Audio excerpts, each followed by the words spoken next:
So the reality is God doesn't choose perfect people. He calls us, and then he begins to mold and shape us. God sees our lives from the beginning and the end. He knows our calling and our destiny. But God must minister to our brokenness and often to our wrong identity. We must cooperate with the process. And by the way, this message isn't just for the younger folks in the room. This is for all of us. Remember Caleb at 85?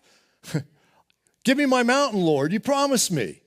You see, it's never too late with God to allow the fullness of his process and his purposes to unfold in our life.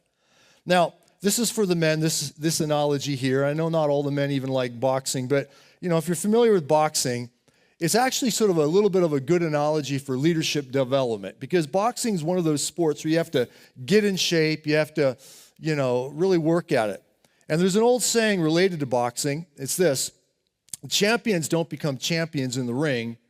They are merely recognized there.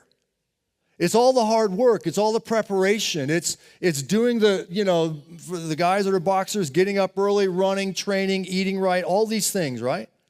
I like what President Theodore Roosevelt once said. He said, "The credit belongs to the man whose face is marred by dust, sweat, and blood, who strives valiantly, who errs and comes short again and again, who knows the great enthusiasm, the great devotions, and spends himself in a worthy cause." So I want to challenge the men, especially in this moment. We live in a time in our culture where being a man, or if you're, I dare say, proud that you're a man, that you are at all valiant or courageous, or even maybe even act like a warrior, you might be looked down upon by many in culture.